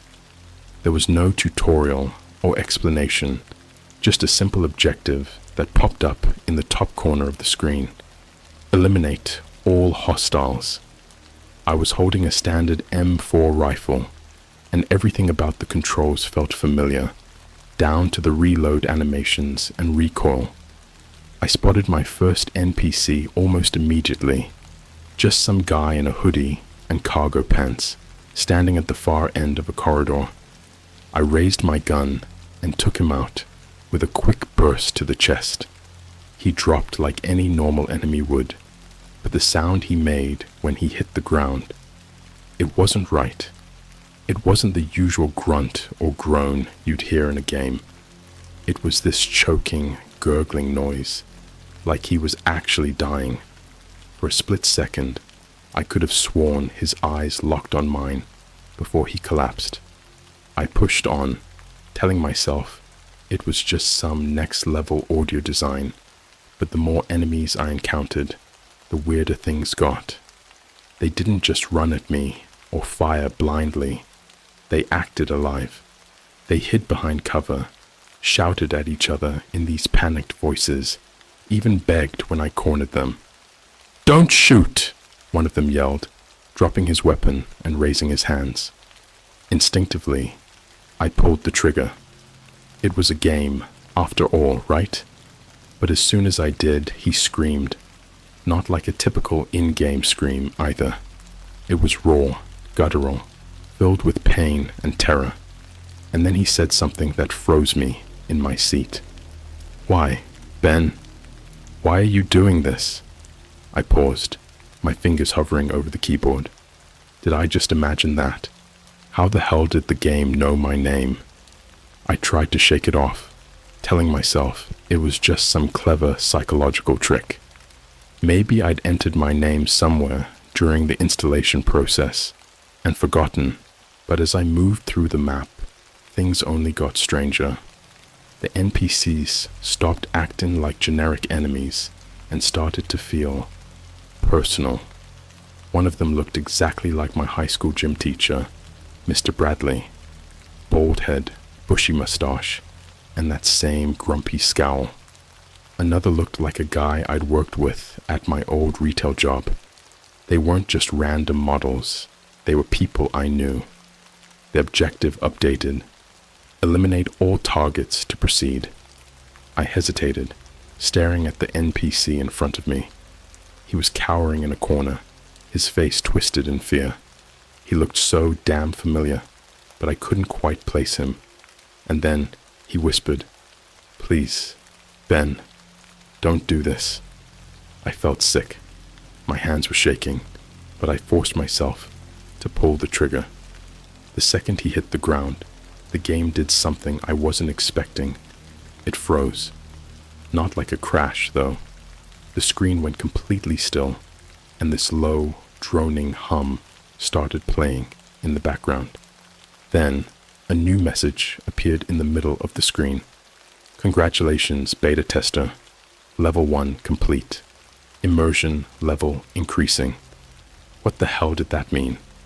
The screen faded to black, and I found myself in a new area. This time, it wasn't a generic map. It was my neighborhood. I recognized the cracked sidewalk, the rusty old mailbox at the corner, even the shitty green paint on the house 3 doors down. It was all there, perfectly recreated. And then I saw them. The NPCs weren't random anymore. They weren't strangers or old acquaintances. They were my family. My mom was standing in the middle of the street, looking confused. My dad was sitting on the front steps of our house, scrolling through his phone like he always does after dinner. And my little sister was in the driveway, riding her bike in circles. The objective popped up. Eliminate all hostiles. I froze, staring at the screen in disbelief. This had to be some kind of sick joke, right? A twisted prank. There was no way a game could replicate my family like this. But then my mom looked straight at me. Not at my character. At me. "Ben?" she said, her voice trembling. "What's going on? Why are you doing this?" I yanked my headphones off and sat back in my chair, my heart pounding. I wasn't even sure what I was feeling. Terror, guilt, anger. None of it made sense. It was just a game. It had to be a game. But when I looked back at the screen, my mom was still staring at me. "Ben, please," she said. "You can stop this. Just stop playing." I reached for my mouse to quit the game, but as soon as I moved it, the screen glitched. The game froze for a second, and then a new message appeared. Non-compliance detected. Consequences will escalate. The screen flickered, and when it came back, my mom was lying on the ground. Blood was pooling around her head. I hadn't even done anything. My objective updated. Proceed to level 2. I tried to quit again, but the game wouldn't let me. The exit button was grayed out, and every time I tried to Alt-Tab or Force close it, my entire screen glitched out, freezing everything on my computer. Then the whispers started. At first, they were faint, just murmurs, like someone was talking in another room. But they grew louder and louder until they drowned out everything else. Keep playing, Ben. Finish what you started. You can't quit now. And then, through the static, I heard something that made my blood run cold. It was my little sister's voice, clear as day. Ben, I'm scared. I don't think I've ever been as scared as I was in that moment. My little sister's voice. It didn't just sound like her. It was her. The tone, the pitch, even the slight lisp she has when she's nervous. It was too perfect, too real. I sat there staring at the screen, my hand hovering over the mouse. My breathing felt heavy, like my lungs couldn't get enough air. It was just a game. I kept telling myself that over and over, but no matter how much I repeated it, I couldn't shake the feeling that something was very, very wrong. The objective hadn't changed. Proceed to level 2. But my screen wasn't transitioning to a new map. Instead, the camera panned slowly, gliding through the digital recreation of my neighborhood. It zoomed in on my little sister, still riding her bike in circles in the driveway. She wasn't smiling anymore, though. Her face was pale, her eyes darting around nervously, and then she looked directly into the camera. Ben, she whispered, why are you letting this happen? My stomach twisted into knots. I tried to exit the game again, slamming the escape key, Alt-Tabbing, even trying to pull the plug on my PC, but nothing worked. The game was locked in. Even when I held down the power button on my computer, the screen stayed on. No, it didn't just stay on. The game seemed to notice. A new message flashed across the screen. Non-compliance will result in immediate termination. Termination? Of what? Of who? I was shaking, my hands trembling so badly I could barely grip the mouse. That's when I noticed something out of the corner of my eye. My phone, sitting on the desk next to me, lit up with a notification. It was a text message from my sister. The text said, Ben, what's happening? I'm scared. Are you home? My mouth went dry. My real sister, the actual her, was upstairs in her room, and now I had no idea if she was safe. The game had me completely trapped. Another text came through. There's someone outside, Ben. I hear footsteps. I panicked, throwing off my headphones and bolting up the stairs. I didn't care about the game anymore. I just needed to make sure my sister was okay. Her door was locked when I got to her room. I banged on it, my voice cracking with panic. Emma, open the door. It's me. There was silence for a moment, and then I heard her voice. Ben? She sounded confused. Yes, it's me. Are you okay? Open the door. I heard the click of the lock, and she opened the door a crack. She peeked out, her face pale and streaked with tears. I thought I heard someone outside, she whispered. I looked around her room, then out the window. Everything looked normal. There was no one in the yard, no signs of anything out of the ordinary. I was about to tell her it was nothing, probably just her imagination, when I noticed something on her desk. Her laptop screen was on, and she was playing a game. It wasn't just any game, though. It was my game. The exact same map, the exact same graphics, the exact same objective. I could see the camera panning through the neighborhood, just like on my screen downstairs. What the hell is this? I asked, pointing at the laptop. She stepped back, her eyes wide with fear. I don't know. It It just started by itself. That's when I noticed something else. The camera on her laptop wasn't just panning aimlessly anymore. It had stopped and was focused on her. The game was showing her, sitting at her desk, in real time. I grabbed her laptop and slammed it shut, my mind racing. None of this made sense. It was impossible. This wasn't just some game. This was something else. Something wrong. "Stay here," I told her, my voice shaking. "Don't open the door for anyone, okay? Not even me." She nodded, tears spilling down her cheeks. I ran back downstairs to my computer, half expecting it to have turned off or crashed. But no, it was still running. The game was still there. The screen had changed, though. The neighborhood map was gone. Instead, it was showing my house, the inside of my house. It started in the living room, the camera moving slowly, almost like someone was walking through it. Then it shifted to the kitchen, the hallway, and finally the staircase. It was heading upstairs. "Ben." I froze. The voice came through my headphones. Emma's voice. "Ben, someone's here."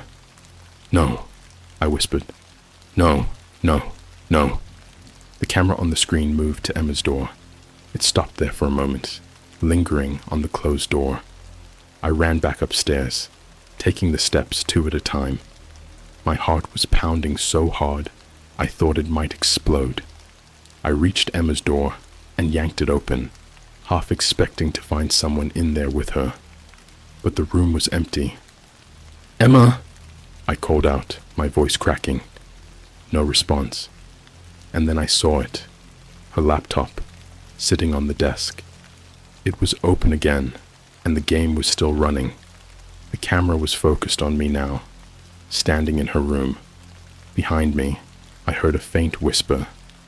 "Ben!" I whipped around, but there was no one there. The room was empty. The screen on her laptop flickered, and a new message appeared. Non-compliance detected. Punishment initiated.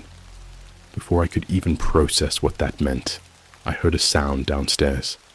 A loud bang, like something heavy had fallen over. I ran back down, adrenaline coursing through my veins. The living room was in shambles. Furniture overturned, picture frames shattered. But the worst part was the front door. It was wide open, swinging slightly in the wind.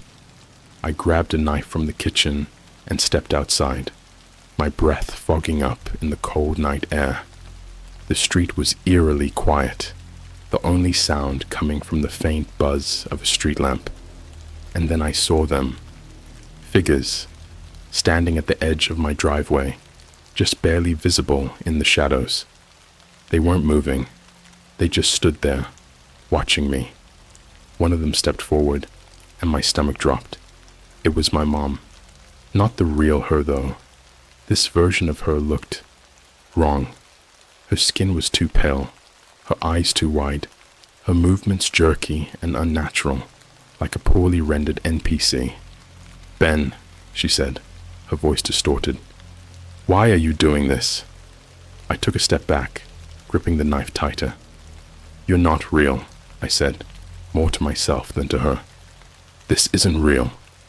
Another figure stepped forward. My dad. His face was blank, expressionless, but his voice was filled with anger. "You're the reason this is happening." More figures started emerging from the shadows. All of them people I knew. Friends, co-workers, neighbors, even people I hadn't seen in years. They were all coming toward me, their voices overlapping in this horrible, chaotic chorus. "Why, Ben? This is your fault. You can't stop now." I turned and bolted back inside, slamming the door shut and locking it. My hands were shaking so badly, I could barely hold the knife. The whispers started again, louder this time. They weren't coming from outside. They were in the house.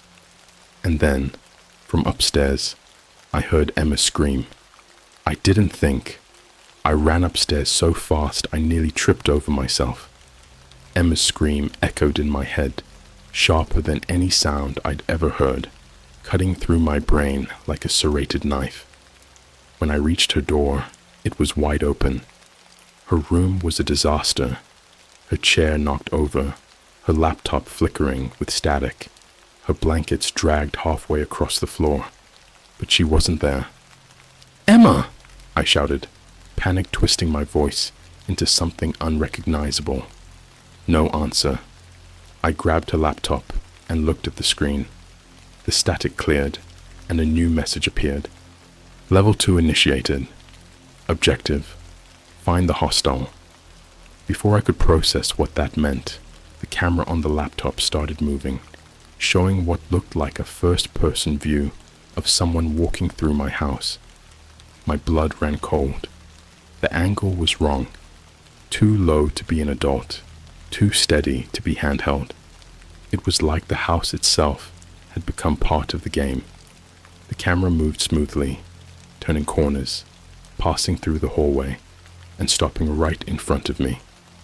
On the screen, I saw myself, standing in Emma's room, holding her laptop, looking completely wrecked. I stumbled backward, nearly dropping the laptop, but the camera didn't move. It stayed locked on me, watching. The sound of static grew louder, and then something else joined it. A voice. It wasn't Emma. It wasn't anyone I recognized. It was distorted, deep, and hollow, like it was being funneled through a broken speaker. "Ben," it said, "you can still save her, but only if you play." The house went completely silent. No creaking floorboards, no humming from the fridge, no distant sound of traffic from outside. It was like the whole world had been muted. And then, from somewhere downstairs, I heard Emma's voice. "Ben, help me." I bolted out of the room, gripping the railing so hard my knuckles turned white. My legs felt like jelly, but I forced myself to move, taking the stairs 2 at a time. "Emma!" I shouted, my voice cracking. When I reached the living room, the lights flickered. Once, twice, then went out completely. The only light came from the glow of my computer screen, which was still running the game. The objective had updated. Find the hostile. Do not hesitate. The game had me trapped. Every instinct told me to quit, to smash the computer to pieces, to run outside and call for help. But where would I go? Who would I call? My sister was missing. My house was turning against me. And whatever this game was, it wasn't just a game anymore. The whispers started up again, low at first, like they were coming from behind the walls. Then they grew louder, filling the room, overlapping with each other until it felt like they were crawling inside my skull. Find her, Ben. She needs you. You know what to do. I looked at the screen. The camera was moving again, this time showing the basement door. The handle twisted slowly, creaking open, revealing nothing but a dark stairwell. And then I heard Emma's voice again. "Ben, I'm down here." The basement. Of course, it had to be the basement. I grabbed a flashlight from the kitchen drawer and opened the basement door. The air was cold, colder than it should have been, and it smelled faintly of damp earth and something metallic. "Emma!" I called out, my voice echoing down the steps. No response. I descended slowly, the stairs creaking under my weight. The beam of the flashlight bounced with every step, cutting through the darkness. The basement looked normal at first. Concrete floor, old boxes, the furnace humming quietly in the corner. But then I saw the door. It wasn't supposed to be there. At the far end of the basement, where the wall should have been solid concrete, there was now a door. It was old and wooden, with peeling paint and a rusted handle. It wasn't part of my house. The whispers got louder as I approached the door. They weren't coming from behind it. They were inside my head. "Open it, Ben." "She's waiting." "Don't be afraid." I hesitated, my hand hovering over the handle. Everything in my body screamed at me to turn around, to run back upstairs, to leave. But Emma's voice cut through the noise, sharp and desperate. "Ben, please." I twisted the handle and opened the door. On the other side wasn't another room. It was the game. The same map I'd been playing earlier, with the rusty industrial structures and flickering lights. But now it wasn't just on the screen. It was real. The air smelled of smoke and burnt metal. The ground beneath my feet was cracked concrete, littered with shards of glass. And the screams.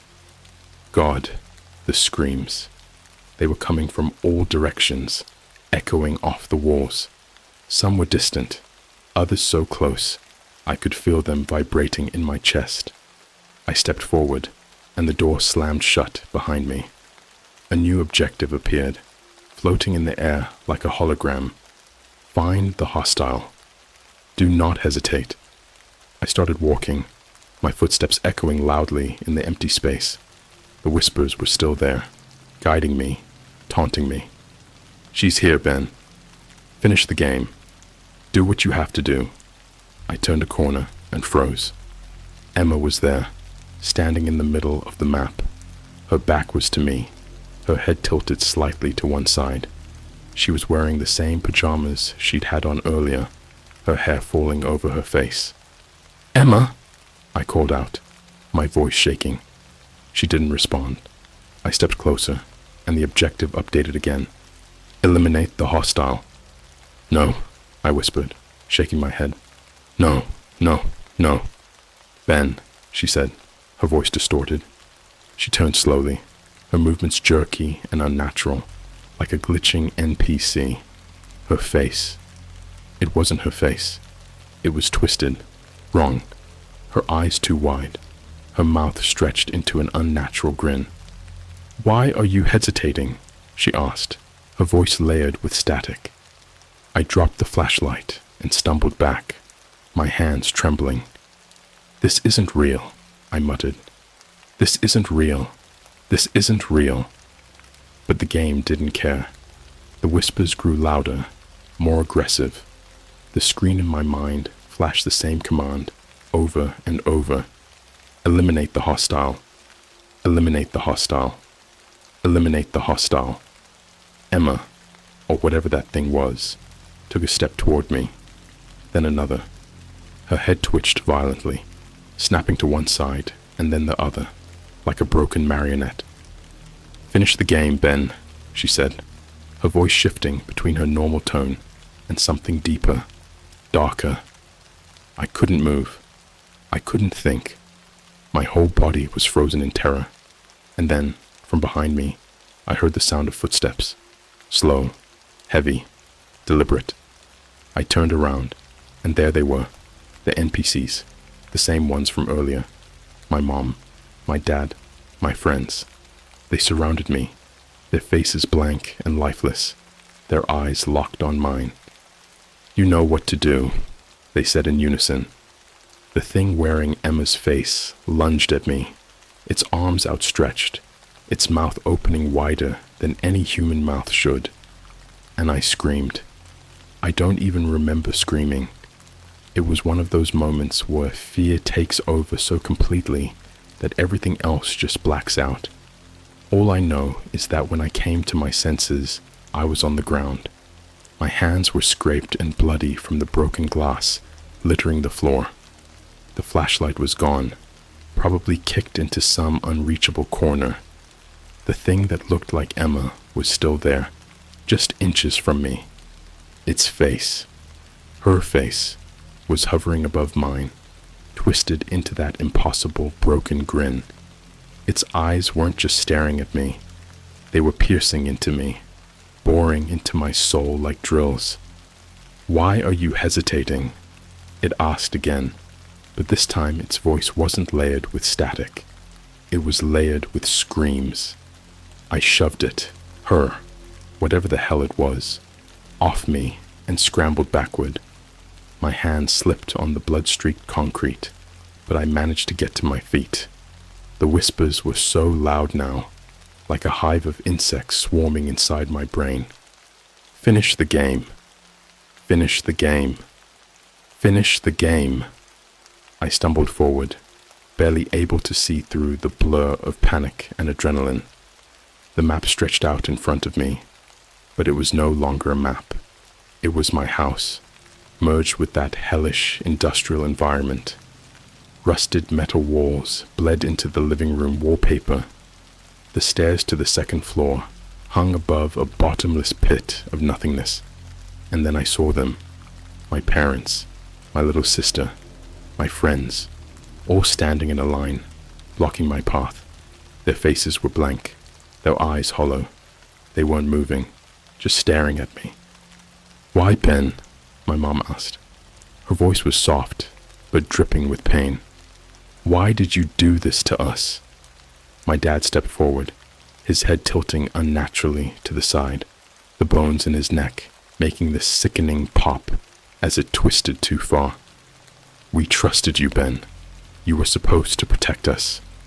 The whispers surged in volume again, growing more chaotic, more violent.